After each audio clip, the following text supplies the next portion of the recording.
大家好，歡迎收睇下周行情展望。呢個係我哋今期嘅主題，恒指假突破到底下周點睇？美股是否已經反彈結束？我哋先睇香港恒生指數日線嘅走勢。喺日線圖裏面，最近我哋整個恒指咧都係處於一個橫擺震盪嘅走勢。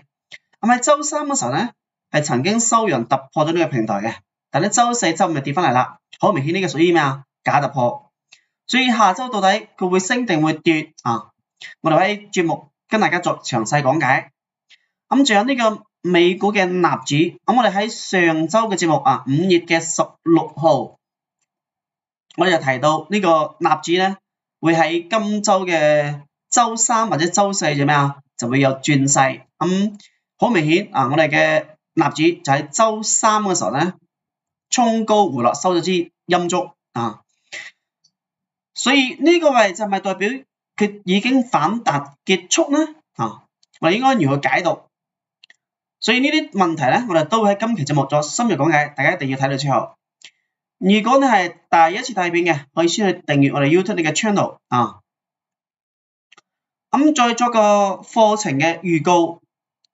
每年嘅6月就係我哋致富學院嘅周年慶典。所以我哋會喺呢次嘅周年慶典裏面咧，會開一次嘅直播嘅系列課叫做6月機構先鋒操盤集訓營6月亦係一個非常重要嘅月份承前啟後。差唔多2025年嘅一半已經過去咗啦。所以如果你喺今年過去嘅6個月，如果你對嘅自己嘅個人嘅整體上嘅投資嘅收益或者呢個學習方面唔係好滿意嘅話咧，剩低嘅下半年就係我哋一定要去改進或者學習嘅一個重要嘅時間節點。所以6月係每年嘅中間呢個非常之重要嘅一個月亦係我哋致富學院嘅周年慶典，所以我哋會特別開設呢個機構先鋒操盤集訓營呢個系列課。會喺6月嘅每周嘅周六晚8點咧就會開設呢個課程第一講就係6月嘅7號，我哋會重點講解機構試盤和拉升嘅一個手法。6月嘅14號咧係第二講，我哋會重點講解機構洗盤和出貨嘅手法。6月嘅21號會講到呢個機構嘅操盤線嘅實戰應用。6月嘅28號咧，我哋就會講選股牛股拉升前嘅選股策略。如果你對我哋呢一次嘅直播嘅系列課程感興趣嘅咧，可以喺評論區回復66大神。呢一次嘅課程我哋嘅會員係免費嘅如果係非會員嘅話咧，只需要$6.6亦即係一瓶水嘅錢啦我哋收你呢個$6.6唔係話咗賺你呢6美金係咪？主要係俾大家去重視我哋呢個課程如果感興趣咧，就去聯繫助手去報名得啦。如果仲未有訂閱我哋 YouTube 呢個 channel 嘅，可以先去訂閱一下按呢個全部訂閱，咁樣咧我哋會喺每周嘅周末嘅影片咧，你都會第一時間去接收。我哋先嚟回顧一下喺我哋呢段時間呢2周行情震盪嘅時候應該如何去操作，可唔可以賺錢因為我哋知道震盪市係咩比較難賺錢嘅變睇到當呢個市場係咪一升你就升嘅時候一買就跌啦一跌你沽咧佢又升啦，一買咧佢又跌啦，你沽咧佢又升，一買又跌，呢個係震盪市嘅特徵。所以震盪市係好容易追高沽低嘅，所以一定要有非常之嚴格嘅操作嘅思路我哋可以簡單先去回顧下呢2周我跟大家去做嘅行情廣播我先睇呢個5月嘅15號5月嘅15號亦即係呢個高位呢個高位咁當時咧，陳 Sir 提示咗喺開市9點47分嘅時候提示，我哋都話到呢個期指60分鐘資金已經開始流出，好倉保留1/3，再開少量嘅科指或者國指嘅淡倉去對沖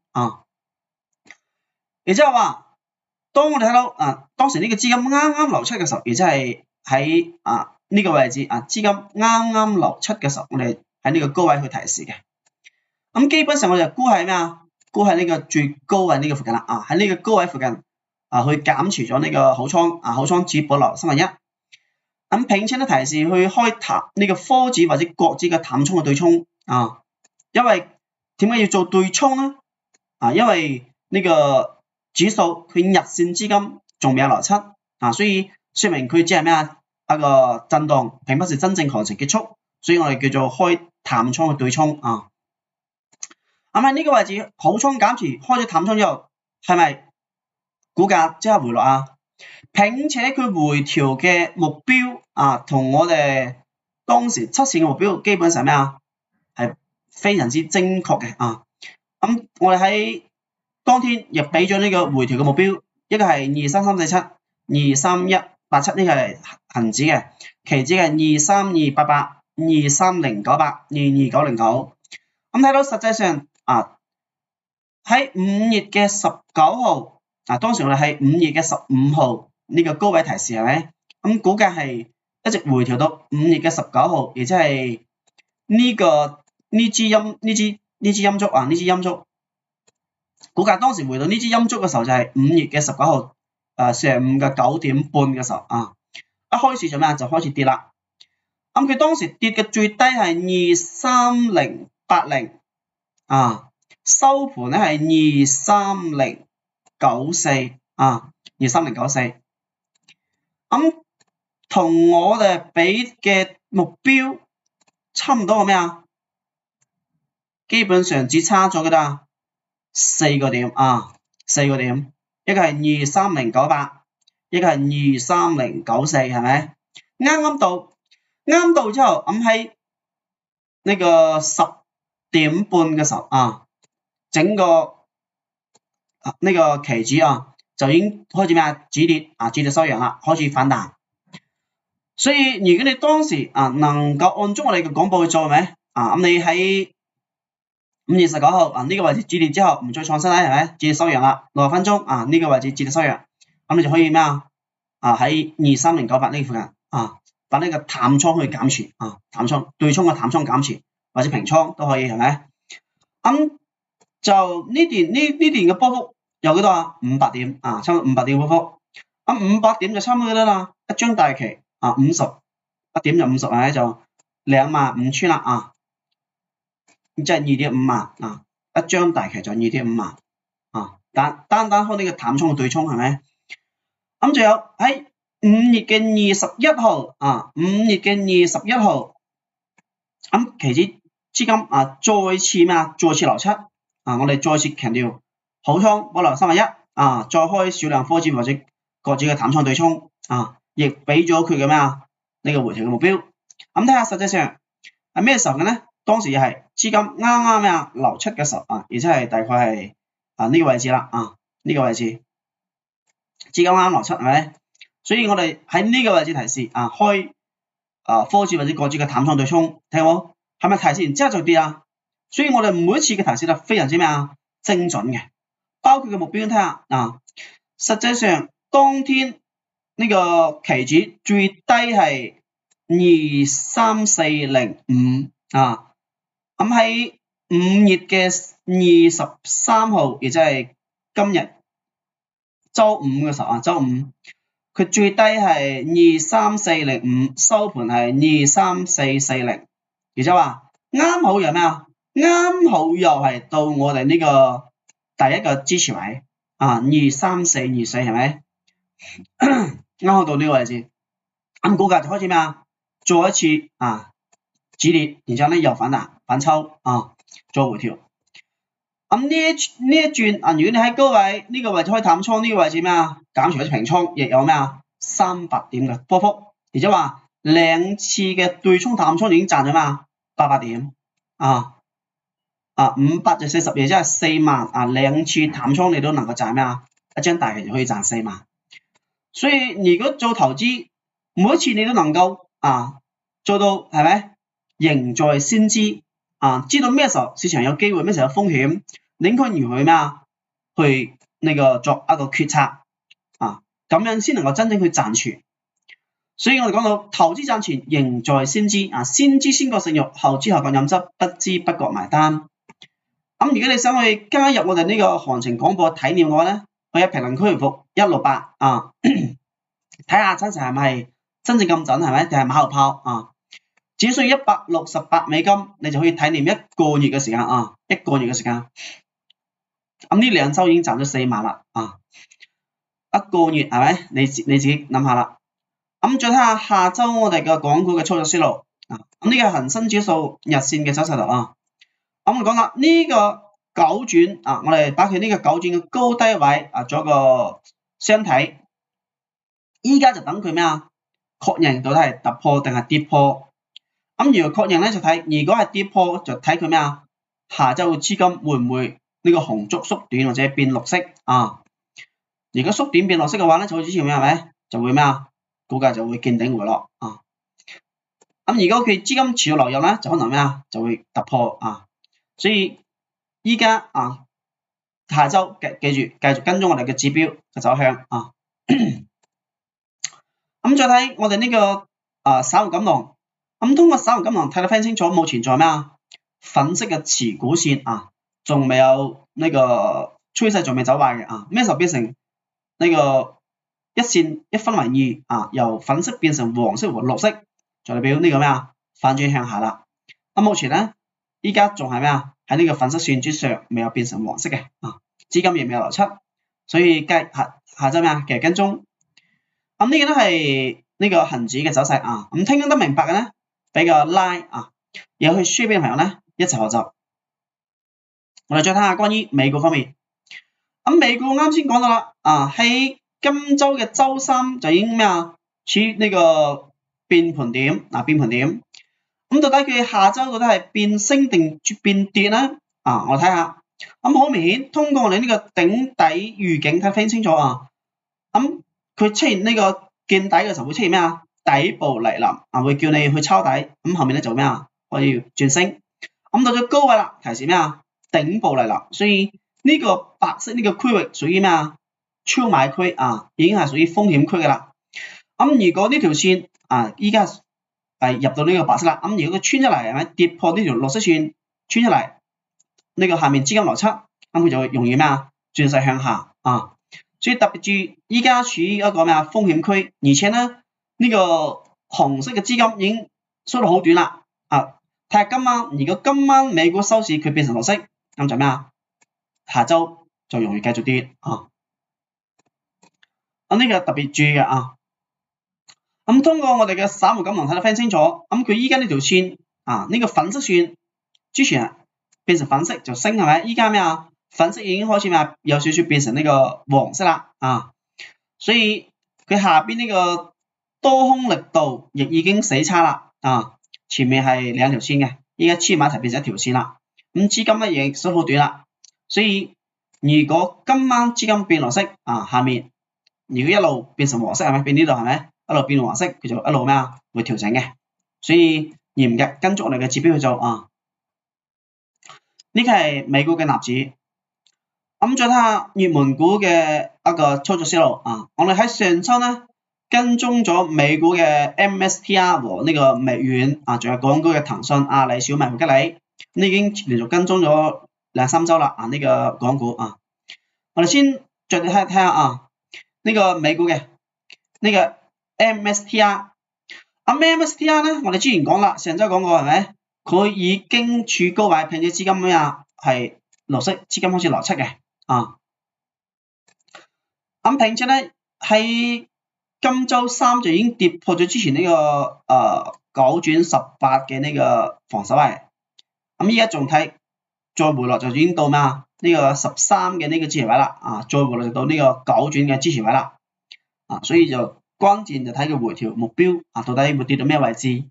咁只要佢資金一直流出嘅話咧，佢一直就會調嘅即係條多條少嘅問題啊。所以呢個都係我哋要注意嘅啊。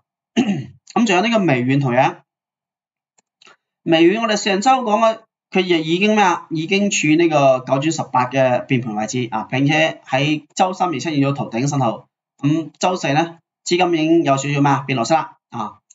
所以如果佢繼續跌破呢個18嘅支持位啊，佢就會繼續回落，回到9轉嘅呢個防守位啊，大概427啊，427.9或者428啦啊。呢係微軟啊，所以依家好多嘅美股啊，基本上都處於呢種狀態，所以大家一定要注意啊，唔好去高追啊，有倉嘅咧去逢高減倉。咁再睇騰訊啊，咁騰訊我哋上周講到係咪？呢個係9轉嘅支持位啊，咁目前咧佢仲未有跌穿啊，咁佢同呢個恒指嘅走勢基本上類似嘅，所以睇佢會唔會跌穿呢個9轉嘅低位，資金邏輯啊，如果跌穿資金邏輯就咩啊？就會轉勢向下，咁否則係繼續震盪啊。咁仲有呢個阿里巴巴啊，咁阿里巴巴咧啊，上周已經跌穿咗啦，係咪？啊，上周就已經跌穿咗9轉低位，所以一路回落。咁依家資金又開始咩啊流出嘅，所以阿里巴巴有可能咩啊？會繼續調整啊。咁依家亦到6啦，就睇下周三佢會唔會止跌啊？周三係9轉嘅位置。咁仲有小米1810啊，小米咧目前仲係粉色持股線啊。資金亦未有明顯嘅流出，所以下周暫時觀望啊。如果佢跌破變成黃色啦，資金流出啦，咁就要注意下啊。咁仲睇下呢個吉利啊，咁吉利就比較硬淨啲啊，基本上係咩啊？一路反息一路反彈，係咪？資金一直流入嘅，但係咧就唔好去高追啦啊。咁睇到係咪？前面呢啲位置啊，突破前高之後見頂變成黃色，係咪？回落啦，資金流出啊。呢個資金流出變黃色就回落，所以呢個同樣啊，咩時候變黃色啊？資金流出你就把佢減倉或者沽貨啊。咁呢個係吉利。咁我哋如何能夠捉到一啲強勢股喺佢未有爆升之前咧？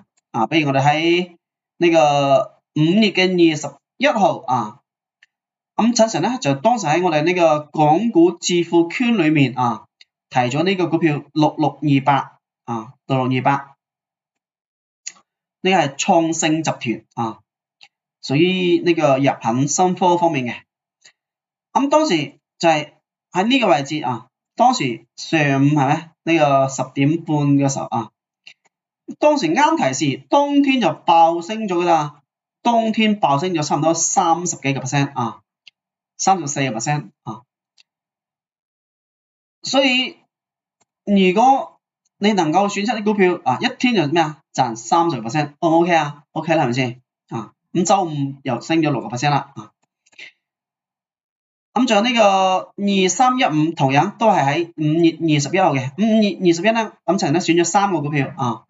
咁啱先嗰個係創盛啊，升咗30%。咁呢個2315同樣又係21號啊選出嚟。咁出嚟之後咧，連續咩啊？連續爆升啊！就接近咩啊？30% 啊！呢3天，咁喺周五亦升咗9% 啦啊！咁仲有一個係呢個6127啊，呢個稍微弱少少啊，因為佢下邊仲有蟹貨，但咧佢又係有資金流入嘅，又啱轉勢，所以選出嚟之後，咁到依家亦有咩啊？超過10% 啦！咁喺周五嘅時候咧，亦有7% 一個收市啊，當時衝高。衝到12蚊附近嘅啊，12蚊7附近，所以最近喺今周啊，今周我哋選咗3個股票啊，差唔多都爆升咗啊。咁點解陳 Sir 選個股票啊就容易爆升咧？係咪啊？咁到底係如何選出嚟嘅咧？呢啲股票啊，咁我哋就會喺6月啊，我哋呢個周年慶典嘅時候，我哋會開嘅呢個直播嘅系列課。會跟大家詳細講解，我哋會通過呢個機構操盤嘅思路啊，會跟大家去做呢個分享啊，如何能夠去選多啲爆升股啊，如何去區分啊一個股票到底依家莊家係喺度試倉定係拉升，喺度洗倉定係派貨啊？我哋如何去選出呢啲爆升前嘅股票啊？如何能夠去選出嚟？所以呢個咧就係我哋系列課程嘅整個內容。如果你感興趣咧，喺評論區回覆66啊。咁會員免費，非會員咧只需要6.6美金啊。咁目的唔係賺你呢啲錢係咪？就係俾大家咩啊？去重視我哋嘅課程啊！我哋唔係咩啊？我哋嘅內容咧非常之咩啊？非常之具有含金量嘅啊！所以如果感興趣啊，一定要咩啊？去報名啦！我哋會喺差唔多用1個月嘅時間啊，去跟大家去交流啊呢個內容啊，而機構係如何操盤嘅。所以《孫子兵法》講到啊，打仗一定要咩啊？知己知彼係咪？咁我哋投資裏面點解一啲大嘅機構主力就能夠經常賺錢，而我哋散戶就經常輸錢係咪？你有冇想過呢個問題咧？啊，咁我哋喺今期節目就會跟大家做解答啦。咁呢個就係我哋今期節目嘅內容啊！未有訂閱、未有點讚、未有分享嘅咧，可以先去訂閱、點讚、分享。你嘅支持係我創作嘅動力。我哋下回再會，多謝你收睇。